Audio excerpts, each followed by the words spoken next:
Hello everyone. So if you've been reading my book, Breathing for Confidence, and you've been doing the exercises, you will have noticed that I've left a gap between the last video on breathing and this one. And the reason for that is because I wanted to give you an opportunity to get used to the idea and the feeling of breathing in an optimal way. Because it is a slightly different feeling in your body if you're not used to it. So that's why I did that. Because breathing in is such an important first step in optimal breathing. But I'd like to now continue with the next step, breathing out, because that's where the magic happens. We control the out breath in order to get the best vocal support. Well, that and muscle support as well. But as always, before I begin, if you like this video and subscribe to my channel, YouTube thinks I'm fabulous, and then I can create more videos like this one for you, which I'd love to do. So thank you for your support. So just to recap a little bit, at night when you're asleep, you naturally breathe optimally and you naturally breathe abdominally. It's the most relaxed way to breathe. And so therefore, we want to do the same during the day, don't we, when we're awake? So breathing in this way is a really good thing to do. So I hope you've practiced breathing in optimally since my last video. So just quickly to recap, pull up your body so that your chest is open and your spine is straight. Stand with your feet a little bit apart so that you feel secure and planted, right? And then just imagine that there's a string attached to the top of your crown and someone's pulling it so that you are completely in alignment. So now as you breathe in, relax your stomach below your navel, right? So when you breathe in, it's like there's a kind of full feeling in your stomach now, instead of doing this. I mean, obviously I'm exaggerating, but a lot of people breathe very high in their bodies, in their chest, and we don't want that. We don't want any tension here, because that causes too much tension and then the voice can't come out. So, and we breathe this way even, because people ask me often, do I breathe through my mouth or through my nose? Well, yes, you can breathe through your nose, which will help to keep your throat moist. Sometimes if you breathe through your mouth, it can become dry. But we often breathe through our mouth when we speak anyway. And if we're singing, and we're singing especially up-tempo songs, we don't have time to breathe through your mouth, your nose. You have to keep in the rhythm, right? So you have to breathe through your mouth. So, but even when we breathe our mouth, we still do the very low, deep breathing into our bodies. So again, as I mentioned before, you cannot breathe in your stomach.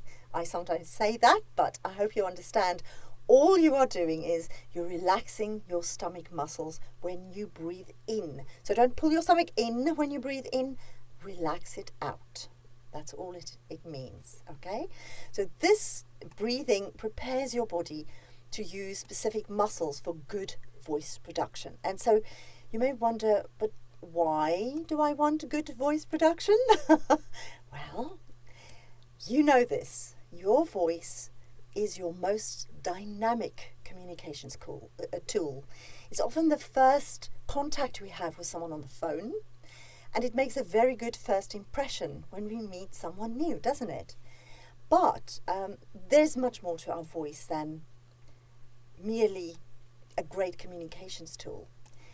Our voice, whether we use it as such or not, is a musical instrument, and it is a musical instrument all the time. We know our brains are hardwired for music, and therefore when we hear someone's voice, the sound often bypasses our understanding of what the words mean when they speak. It enters our brain, the sound enters our being and our brain, and we focus on the music they make with their voice. We're not obviously consciously aware of it, but that is what most of us, well, all of us do actually. We know from scientific studies that we take on board a very low percentage of the meaning of a speaker's word. But we hear the nuance in the sound, and we conclude what the speaker really means through their words. So it is really important that you pay attention to your voice and how it sounds, not just to you, but to other people as well. I'm not going to go into a lot of voice work here because that's for another video and for the next book.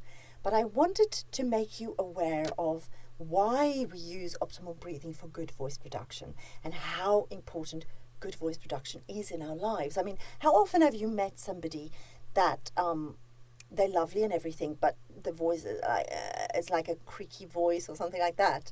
We have a politician in England that does that, and I can't listen.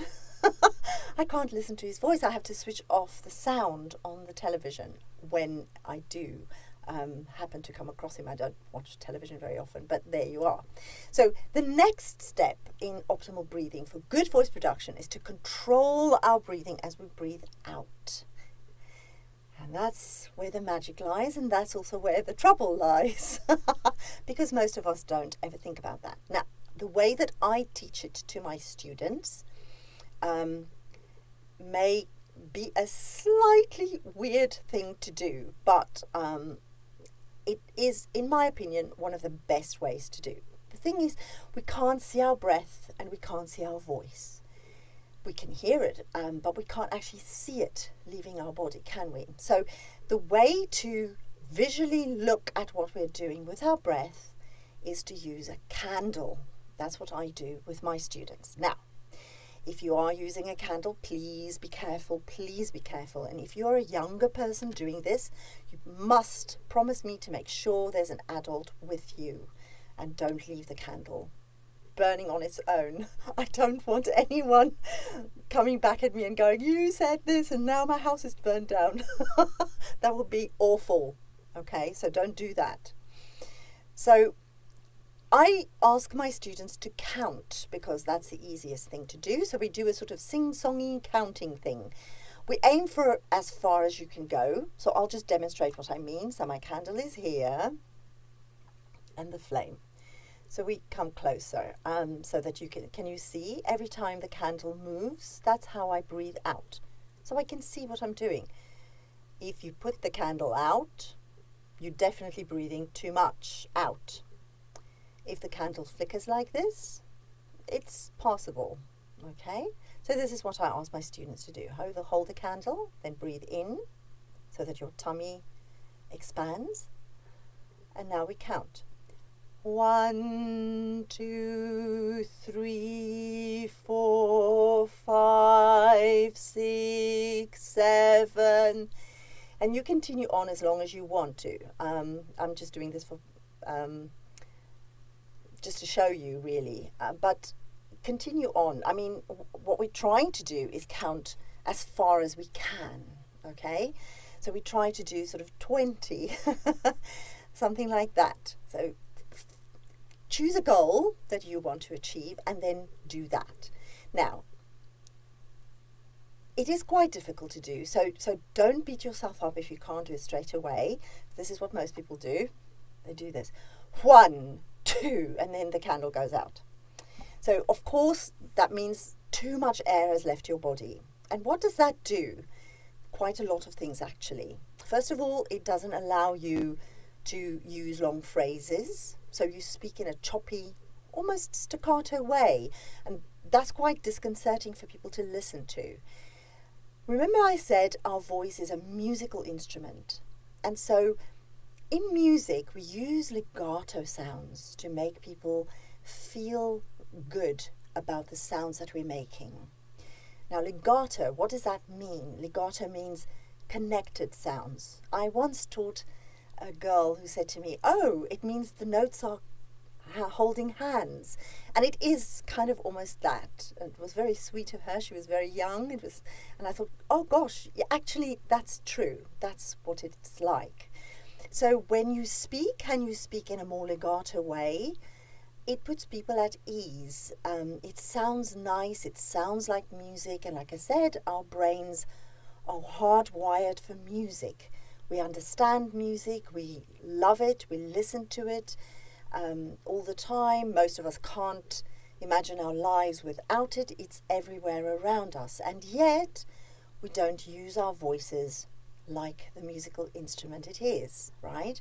So if you can't make the long phrases because your breath control isn't there, then you speak in a more choppy way and you have to breathe more often, and then it doesn't sound right. It can sound quite agitated, it can sound quite aggressive, and people react to you in a different way. But if you are able to speak in a more legato way and more sing-songy type way, I'm not suggesting you should go oh, like that, not at all, but then it's more pleasing to the ear.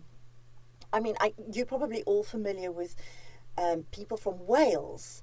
They all have amazing singing voices usually, and if you listen to them speak, it's like singing. It's beautiful. Their language that they use, Welsh, is stunning, and it's so sing-songy. It's beautiful, absolutely beautiful. I'm sure they're not the only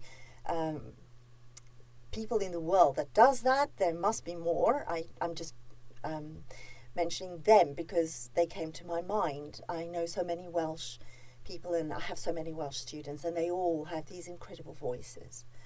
So again, if you are using a candle to do this, please be careful.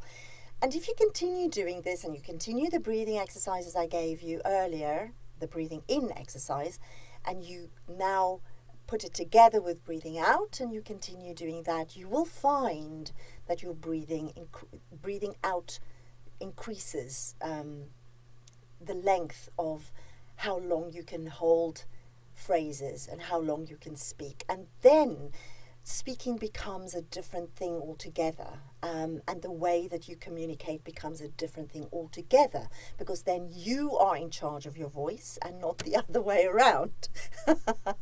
Okay, so that's where I'll leave it today.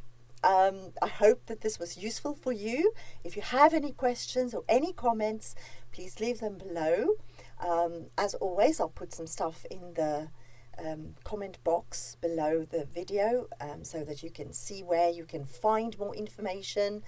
I'm happy to help you to speak better, use your voice better, let's put it that way. Okay, so if you click the bell icon, you'll be notified when my next video goes live. So meanwhile, keep practicing, and I'll see you very soon.